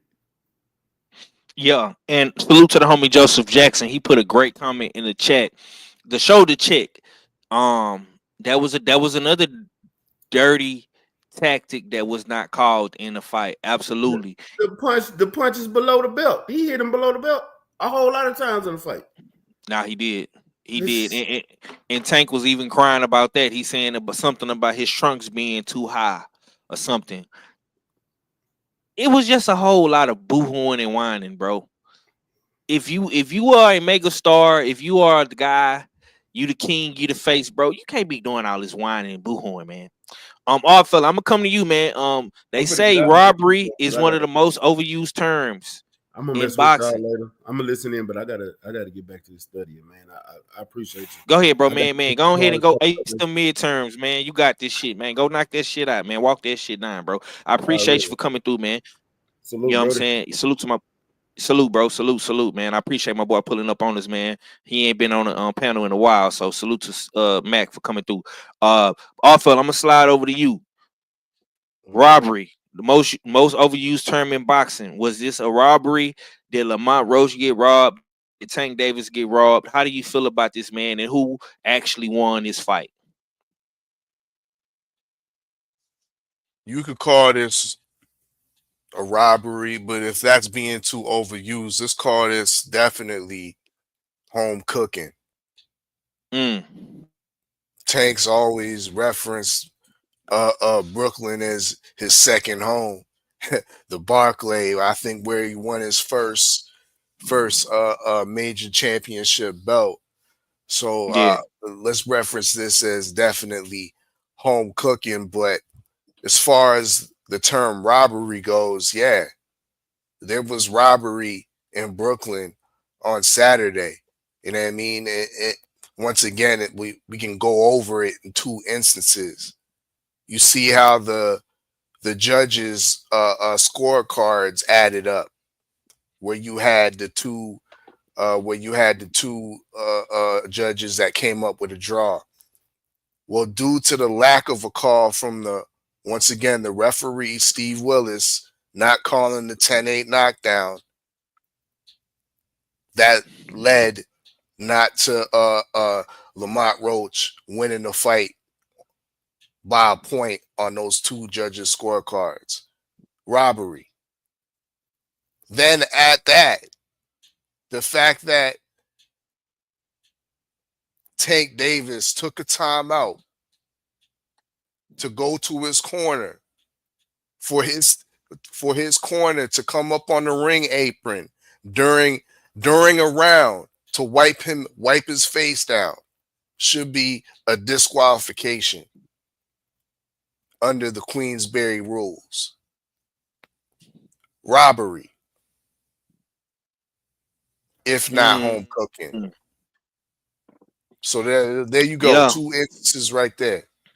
You know what I mean? Straight, simple, and plain. This ain't no hate to or no shade to Tank. It just is what it is. The man got a big gift. Land the plane on that. Listen, bro. Let me say this before we get up out of here, bro. Accountability is needed in the sport of boxing, man. I don't know what other people is doing on their platforms on a day-to-day consistent basis, but over here, bro, in the land of the usual suspects, bro, we can do the pick'ems, we can do the clips, we can do the hot boxing topics all day, bro. But one thing about us, man, we hold everybody accountable. I'm held accountable for what I do. KG is held accountable for what he do. All fellas, same fucking thing, bro. Tank Davis is being held accountable for what he did and what he said. I don't care if you like him, you love him, you hate him, whatever the case may be. At the end of this shit, bro, you pick Lamont Roach when you could have picked Devin Haney, you could have picked Shakur, you could have picked Keyshawn Davis. You had a plethora of dudes you could have fought. You chose Lamont Roach. You thought Lamont Roach would be the path of least resistance, and that was not the case. I've been saying this for a long time. All that funny style moving that Tank and his team does was going to catch up to him.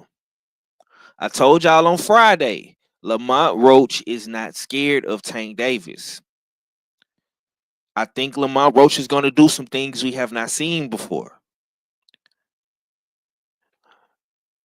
I know robbery is a term that we like to use when things don't play out the way we think they're going to play out. But that fight last night was a robbery. The proof is in the pudding. I don't care if you like Tank. I don't care if you're from Baltimore. I don't care if you're from the DMV or whatever the case may be. That was a robbery, bro. Tank lost that fight. Ain't no ifs, ands, buts about it. He lost, fam.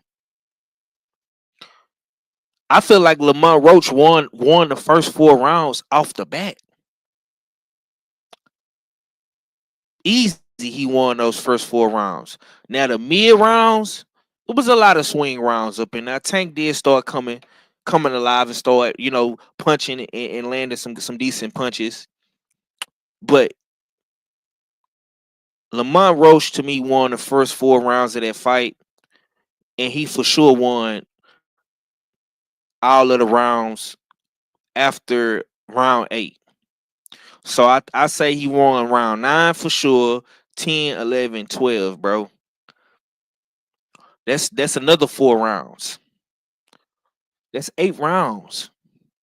Lamont Roach won 8 rounds of that fight, fam. Easy. You pick him. The first beginning, we can even go from the first round to the 6th round, bro. Lamont Roach won at least 4 of those rounds. After the 8th round, he for sure won the 9th round, the 10th, the 11th, and the 12th, bro. That's 4 rounds. That's 4-4. That's 8 rounds, bro. He won 8 rounds of that fight last night. I don't care what nobody says, bro. Just because it's Tank Davis, just because you like him, he knocked people out, he entertained, he do all these great things in the ring, bro. None of that matters, fam. He lost. And that's not even including the blatant disqualification 10-8 shit that happened. It's not even including that. That's just icing on the top of the cake. Because he was automatically supposed to lose for what he did in the 9th round. He was automatically supposed to lose just based off what he did. If not lose, for sure, make that a 10-8 round. If he was not going to be disqualified. That was supposed to be a disqualification or a 10-8 round. Period. Go ahead, that's why I don't say it was a robbery. I know, like y'all saying, it's an overused term. Y'all need to go get go get your thesaurus. There's another word for robbery. This wasn't a robbery, Five. This was fraud. This was a sparring session sold to us as an actual boxing match. And I say that because Lamont Roach and his team were under the impression that they signed the contract for a boxing match. Tank and his team had signed the contract for a sparring session. That's why we saw all the side conversations. Tank educating Steve Willis, who's been doing this for 17 years, on how to referee, telling him what he should be doing, what he needs to be checking for. This was an educational, moment. Tank was trying to teach Steve Willis how to referee. Tank was trying to let Lamont Roach know the way boxing works. You know they're not gonna give you this win, right? So you wasting your time right now. You know what I'm saying? Because I ain't gonna let you. You know what I'm saying? So you're kind of wasting your time. So it was all educational. You know what I'm saying? In the corner, I got it. No, you ain't got it, Tank. You got to damn tighten up. You got to get them. You know what I'm saying? Then one damn one corner man decides to sit back and let the other one take over. So like I said, it was all learning sessions. It was just pretty much damn another day in the office. You know what I'm saying? At Team Tank. You know what I'm saying? So it was fraud. Us, the fans and team, no excuse, were under the impression that this was a boxing match. In actuality, this was just a regular everyday sparring session dealing with damn Team Tank. This is what this was. So it wasn't a robbery. You know what I'm saying? We just happened to get cameras and we was able to, you know what I'm saying, get the opportunity to witness this sparring session. And that's from Tank's vantage point. He'll have you convinced that this was just a sparring session and it doesn't really matter. You know what I'm saying? So I just got to go back to the drawing board and come back tomorrow and do another sparring session and see how it pans out. But I'm not going to do it with Lamont, though. I'm going to call somebody else up. I showed him too much. You know what I'm saying? I think he might have seen too much. So, like I said, it wasn't a robbery. Many things. Many things. You know what I'm saying? Misappropriation. You know what I'm saying? Wasn't necessarily a pillage, you know what I'm saying, because nobody really got hurt. You know what I'm saying? So, but you know what I'm saying? It was still thievery in a sense.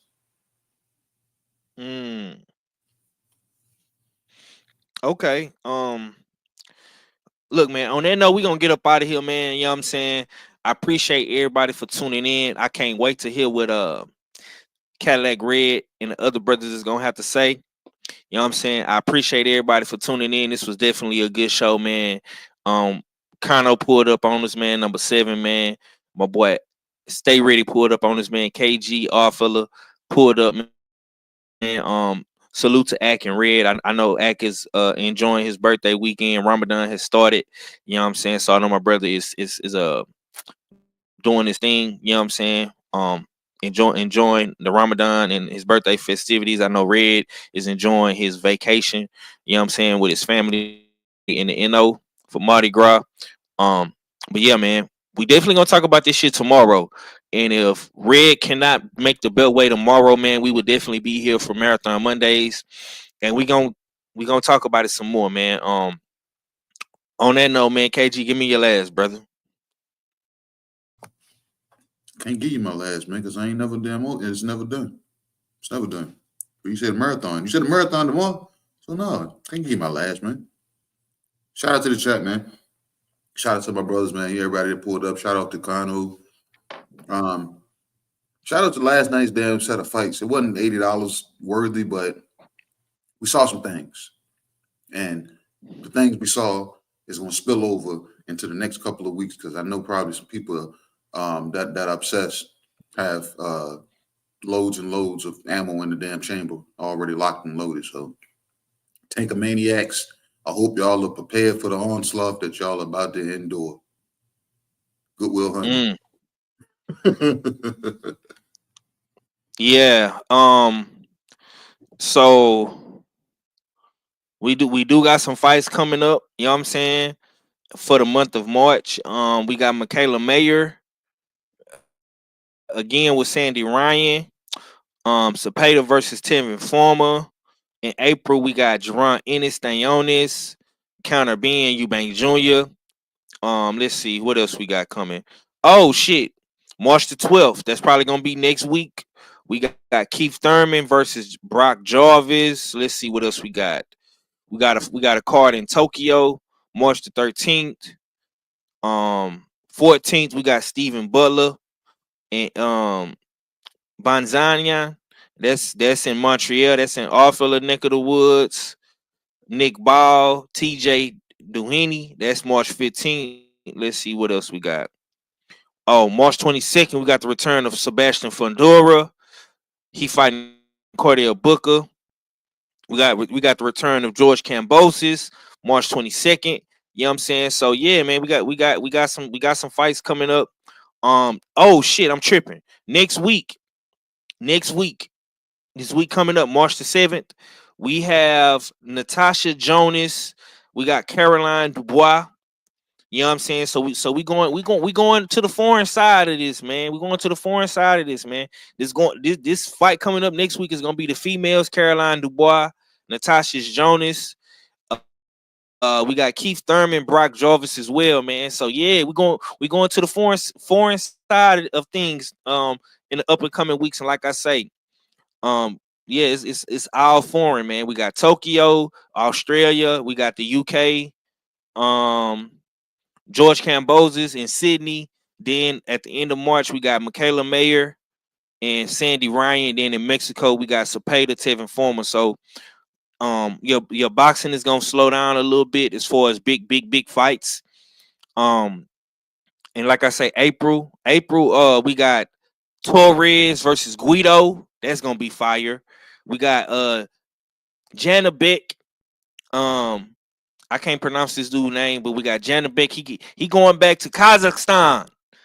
Oh shit, Janabek going back to Kazakhstan. We got Dillian White, Joe Joyce in April, and of course, man, Boost Ennis, Stanionis, man. All fella, man. But before you give me your last, man, how do you feel about this up and coming schedule, man? All these fights are hella foreign, man. So the four correspondent got to give us his thoughts before we get up out of here and close this out, bro. I ain't, man, and a lot of these fights are now accessible under pretty much one roof. The Zone been, I mean, they've been giving us some good boxing content as far as quantities go. Saturday there was 3 separate cards on the Zone. So yeah, that's what we getting. You know what I mean? A lot of good quality boxing in the upcoming future. Also, I think next week, speaking of which, on the Zone, MVP, Most Valuable Promotions, will be making their debut in Canada, a card in Canada with Lucas Body. Those remember Lucas Body with the spectacular knockout of the year type knockout against H2O Silva. He'll be doing his headliner here in Toronto against, I think, an opponent named Galaka or something like that. Galazka, that's it. Yeah, I mean Galazka. So that will be showcased on the Zone as well. I believe on Friday. We also got the female standout, Tam Tebow. She made her debut a couple months back against a veteran fighter, and she fought 3 minutes in her debut fight. So she's gonna be one of those I believe trailblazers that is gonna fight all of her fights in 3 minute increments and whatnot. So be on the lookout for her. Tam Tebow is also on that card. Yeah, so once again, salute to the chat. Make sure y'all get y'all 50-50 tickets. It's looking like a decent pot will be given out next Friday, or this coming Friday, on Supreme Beast Boxing Talk, bullshitting on the Beltway. Also, Find the Boxer numbers are limited now. You know what I mean? Box numbers are limited. $500 is the guarantee. You know what I mean? $20 a box. $usual 50-50 is how you get into these games. So y'all know what it is. It's your favorite yet your most hated odd fella. Salute to the usual suspects. Salute to 503 line. Mr. Texas Drip. You know what I mean? Marathon Mondays tomorrow if it ain't bullshitting on the Beltway. Salute to the chat. Salute to the whole LDBC. And I'm Gizon.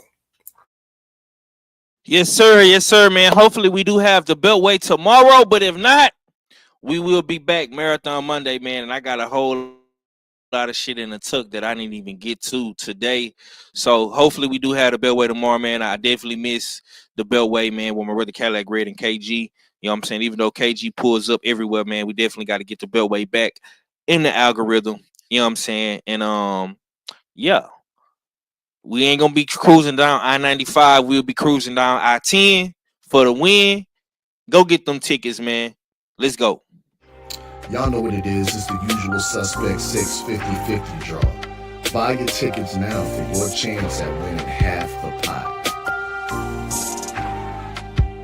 Cash App, $usual 50-50. Tickets are on sale for $10 for one, $20 for 3 tickets, and $50 for 10 tickets. Put your desired amount, name or alias, as well as your email address, and your tickets will be set. We announce the winning ticket numbers every other Friday on Supreme Beats Boxing Talk Bullshit on the Beltway, 8:30 p.m. Eastern Time.